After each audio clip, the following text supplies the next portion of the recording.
What's up, y'all? Welcome to the show. I'm Lemar. That's LJ. Before we start, I just wanted to say I don't remember what I wanted to start. I forgot how I wanted to Congratulations start. to To who? who? Let me see. Is there Who? congratulations to anybody? I don't think so now. I don't think so now. You know what I'm saying? The tournament's still going on. You know what I'm saying? UCF just played Duke, and ah, that was a hell of a game, especially with that 8 foot tall. tacos, Uh, taco fall, yeah, man. taco fell. I Yeah, forget which one it is. Taco. That's racist. But what you call it? Yeah, yeah. This dude, like, he was just he was just a force on the inside. Like nobody could do anything. When they allowed him to be, but the refs kind of held him back in a little bit. He wasn't jumping. He was just spotting the ball. Like get that shit out of here. Right, but he got in foul trouble, and I thought some of the calls were questionable. They weren't like terrible calls, but they were questionable calls. And yeah, I thought played great. I think the other guys for Duke didn't play so great, and UCF did. I don't think Duke's gonna get much further because unless teams don't do what UCF did. I mean, if one you can't mimic what what Taco can do, but they forced basically the two other guards to take all the shots. It's like they sat there. I was like, yo, let those two little light skinned dudes take the shots. well, And- I guess that was kind of their that was kind of their strategy, like the entire season. Let the light skinned guys shoot and let the big guy just play defense in the middle. It seemed like a '90s game. And yeah, that's what I liked about it. It seemed like one of those '90s games that was just mostly defense and big men and little guys shooting, but but not really making a lot of shots. Just taking them. yeah, yeah. Basically, they just like they left. They kind of crowded Reddish and Barrett and I mean Zion still got his. What is going on there? All right, we're gonna have Go to call ahead. timeout. All right, Okay. ready? Right. All right. That was only a 20-second timeout. We're back. All right. Yeah, like they just basically made sure Reddish and them didn't take too many shots, and was just letting the two other guys take all the shots. Now Zion still did his thing. He was like 3 for 5 from 3 point range. He was getting some tough baskets inside, even though he got sent back a couple times, but he would go straight back up. He didn't stop going That's what in. makes you like him more. Yeah, he That's what was makes you like him more. He would just go back inside, just keep on going at it. You know what I'm right. saying? He was a Um, beast. it kind of reminds me of somebody. I don't think you'll like that. It reminds me of Mello.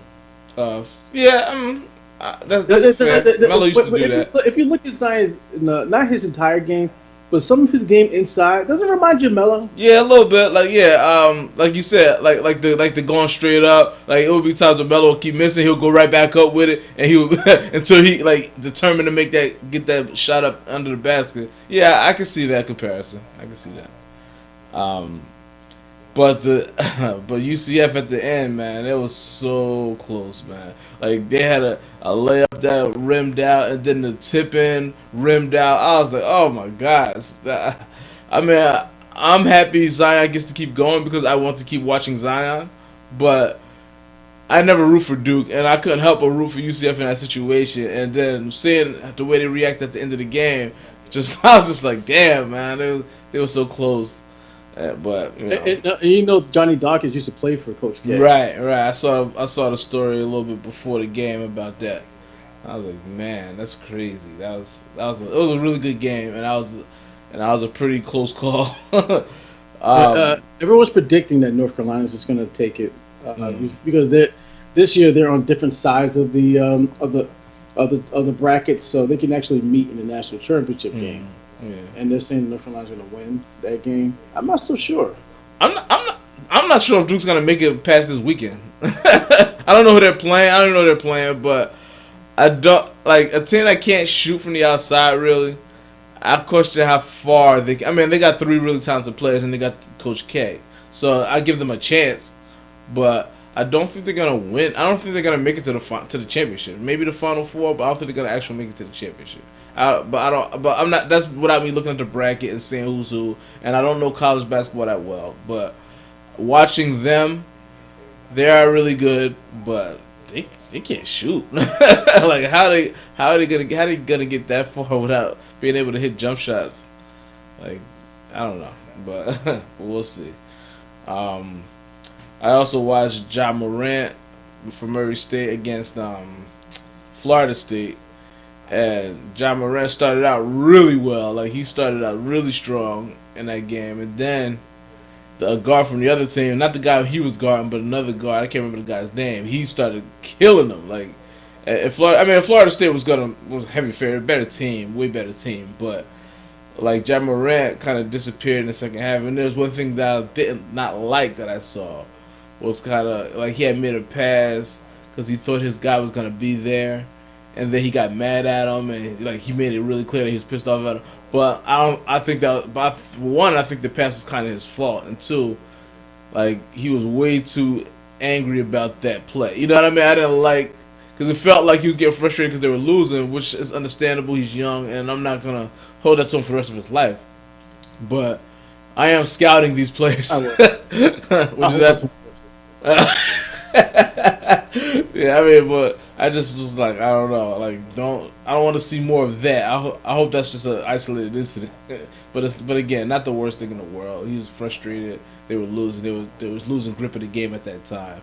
But the pass kind of looked like it was his fault. You know, I think it was like a behind the back pass to the big man in the middle, and it was way off. But he thought the guy was going to be in a certain spot, and it just didn't work out. So I'm like, I don't know, but.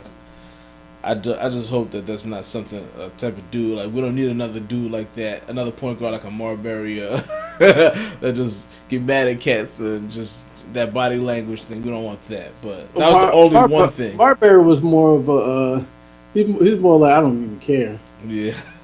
Yeah, that's true. Cause this dude, that's true. Cause he definitely showed that he cared. So I'll give him that. Yeah, Marbury didn't care. Just imagine if we had Marbury and Melo at the same time. Oh my God! Don't even. I think we'll make the playoffs. We'll be a first round playoff team. That's it. Yeah, basically. Yeah. Dude. Yo, who is it? Yeah. So Florida State made light work of Murray State and Ja Morant, but the person I'm more. Isn't NIT that they if you got to the if Murray State, they'll probably invite him to NIT. Oh, okay. So I guess I'll watch them there. That's how that works. They get put out in the tournament and then they go to the NIT. Well, NIT used to be a good tournament until the NCAA tournament just took over, and all the good teams would take their invites to go to the NCAA tournament. Yeah. So they'll just turn down NIT until the teams lose, and they're like, "Okay, come on, NIT." Okay, see, I didn't know how the NIT worked exactly. I just know it was a tournament of like teams that are in the tournament. So, all right. The person I was most impressed with was Jarrett Culver of Texas Tech. I like this cat.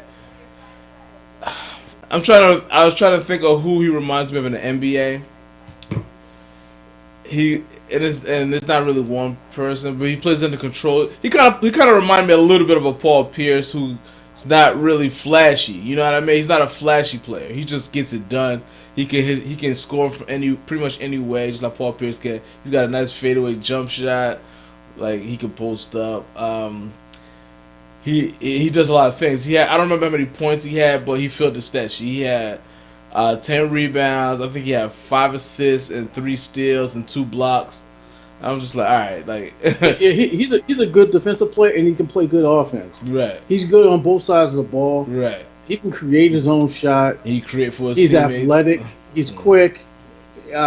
There's no problem with him on the court with his teammates. No issues whatsoever. He's athletic too, but he doesn't show it too much. Right. Right. He's my second option. Like it's Zion and then there's him. If you ask me, like I'll take him at number 2. If I was drafting at number 2, I would take him. and you want to know who he's comparable to as a college player? Michael Jordan. Okay. See, I don't remember much of college. I just know that he wasn't we were 4 years old when we explosive in college. Right, yeah, well, I mean, like I just remember, from what I hear, like he wasn't an explosive. Like nobody saw him being the greatest player ever. All right. We could talk about Gronk retiring. Oh yeah, Gronk. Gronk announced his retirement after 9 years. Now, where do you rank him as far as tight ends of all time? All right. Let's see. He's way up there. Because every year, every couple of years, they always this guy's the greatest tight end of all time. Tony Gonzalez, greatest tight end of all time. Shannon Sharp, greatest tight end of all time. Antonio Gates, oh my God, look at him. It's always the new guy. It always is. You know what I'm saying? As far as tight ends of all time, I'll put him in number 2. Behind who? Behind Antonio Gates. Not Antonio Gates. Behind Tony Gonzalez. Yeah. Well, I definitely got Tony Gonzalez at number 1. So I'm gonna put Gronk. See, the longevity is. I mean, him only. How many years he played? What, 9 years, 8 years? Yeah, he only played 9 years, and he has more touchdowns than Shannon Sharp. All right, well, I guess I can't put him under Shannon Sharp, then, can I? Well, it's a different game back then. Shannon Sharp was the number one guy. That's true. You know what I'm saying? Gronk was the number one guy every year. He was almost every year he was there. He was healthy. Right. That's true. He was number one guy. That's true. And, but he got hurt a lot. To me, you lose points for that. He got hurt a lot, but when he was in the game, this dude was the number one target. Yeah, he was unstoppable. I mean, he's very, very hard to stop. The last season, up until the playoffs, he was a shell of himself. But then playoffs, he mustered up enough to be well. He played pretty well. You know what I mean? So he's gonna be a Hall of Famer by 33. Yeah, he's definitely gonna be in the Hall of Fame. But do I put him at number 2? I want to put him at number. I'm gonna put him behind Sharp, behind Shannon Sharp. But I'll put him at number 3 because I think he loses points for being so injured and for retiring early. He retired when he retired. Like I'm not gonna put that against him because he retired when he felt like he wanted to retire. He didn't want to play for 15, 16 seasons. But what he did in those few seasons that he did play, the 9 seasons that he did play, like he was better than anybody. You know what I'm saying? Like he was. You know what I'm saying? Like I'm not going to compare his I can't compare his career to like Shannon Sharp, who played for a long time back in the 80s and 90s. Shannon Sharp played in a different era. He was good for what he did, and he you know what I'm saying? Like that's what you put to make him as good as he was. You know what I'm saying? Like he was never hurt. He played and he had good seasons, but he never had those outstanding seasons like a Tony Gonzalez, where you have 1,500. Yeah. He led the league in reception yards. Yeah, Tony Gonzalez. You know what I'm saying? Tony Gonzalez is definitely the best. Gronk did it twice. Yeah. Gronk is a beast. Gronk is a matchup problem. Like you just can't match up with him. So yeah. All right. I don't know. I'm gonna just keep him at 3 for now. That could change in like 5 minutes, but I'm gonna keep him at 3 because I do reward longevity when you're talking about greatness for a long time. I reward that, and if he felt like he couldn't be great for a long time. yeah. I know you put Barkley at like what? What would you say? Barkley was like the number 1 or number 2 power forward of all time. Yeah. Because he was great for a long time. Like his last season, averaged 16 and 12. Yeah. You know what I'm saying? Like he was doing 20 and 10 like his whole career. Right. He never stopped. Right. You know what I'm saying? Like he did do 10 rebounds a game every single season, no matter what. Yeah, he's definitely one of the best rebounders. So but I definitely reward longevity when you're talking about great players too. So I mean, it's not everything, but I definitely factor that in a good percentage. I guess the Patriots are going to be looking for. I hear this is a good tight end draft, and this is a good defensive end draft, good pass rusher draft. So I guess they're gonna have to draft a guy or two at tight end. And that guy's gonna break over Gronk's records too. Watch. Probably As long as Tom Brady's there, like anybody can be effective with the Patriots. I mean, even without Tom Brady, they were effective at the year he got hurt, and the year that he was suspended, they were still effective without him. So, doesn't as long as Bill Belichick is there, they're effective. So, I don't. I guess when are they gonna get a quarterback? Because even because I ain't even talking about his replacement. I'm talking about if he gets hurt. Like they got what's his face. I can't even think of his name. And he was our quarterback too. Garoppolo? No. We traded when we got Garoppolo. He went to New England. Brian Hoyer. Yeah. That's who they got as their backup right now. So they got him, and I guess they could probably make him look like Brady too, at least for a short amount of time. That's what they do. But yeah, so Gronk is gone. I kind of figured he would. They asked him if he wanted to sit out training camp. No, I don't know if they asked him, but I know he said he didn't want to sit out training camp. I guess that was an option, and he said no, he don't want to do that. There was talks of him maybe coming back in like November, right before the playoffs and stuff like that. I don't think that's gonna fly with Belichick. But you never know. Depends on the state they're in. But they didn't look that good this year, and they won the Super Bowl. So I don't think that's a problem either. They're gonna be fine. They're not gonna bring Gronk in mid-season unless that's their plan from the beginning. You know what I mean? So like no, they're not gonna do that. They're not gonna pull a Witten.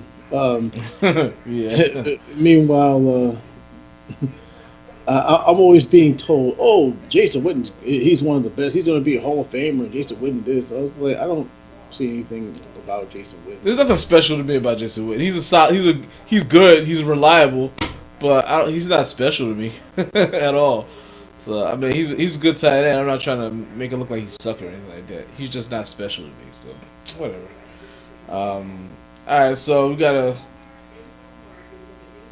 UFC story. We'll talk about Conor McGregor. Yesterday he tweeted that he's retiring from MMA. They were supposed to be working out a fight with him and I forgot the guy's name, and it didn't work out. He wanted to this is what I was hearing. He wanted to like UFC has a thing where they don't want a non-title fight to be a main event. So and he's not, he doesn't hold any belts right now. He's not fighting a champion. So they was trying to do some kind of like double main event type of deal, and I guess he just wants the main event money. That's all. Yeah, I mean, and he's deserving. I mean, I'm not gonna. Well, he's a draw because you're not going to see the champ. You don't care who has the belt. Right. If Conor McGregor's on the card. Right. He's on the card. Then you go see him. Right. So he should be in some type of main event situation, but. They have this rule. I don't think you should have that rule though. That you're holding your. Dana White can just change it. He owns the UFC. And he should. That's what I'm saying. Like you should not let that hold you back. Like you should be more flexible with that because he is your main event. No matter who got the belt, Conor McGregor is your main event. And so he tweeted that he was retiring. And then when I went to look up the story, it was like 1 minute ago. It says. He's being investigated for sexual assault in Dublin, Ireland. Some girl at a hotel that near where he used to live, whatever. But they said that they questioned him, and then like a month later, they arrested him and then released him. But right now, he's not being charged with anything as of right now. But he is being investigated. So this happened I don't know, within the past few months, I guess. Well, and then that's earlier this month he was arrested for robbery and criminal mischief for grabbing a phone from somebody who's trying to take his picture. So like he's just got a lot of shit going on with him. Not to mention the other thing he had where he got in trouble with the UFC for throwing shit at the bus and injuring fighters and stuff like that. Like, he's a little out of control. He does stuff. Try to build up fights and stuff like that, which is fine. But then you get into all of this shit, it's like, that's more of a, I mean, it's not like it's not like other sports though where it's gonna hurt him that much. I mean, I think eventually it could. As of right now, it doesn't that much. But he's a lot out of control. Which Yeah, I actually heard rumors that he was going to go to WWE, um, just like Gronk. You hear but I think Gronk, either one of them, both of them are would be good candidates. Because number one, Gronk is a big guy. He's always into it. He was into it anyway. He went to a few events last couple of years. But Conor McGregor, he's tiny.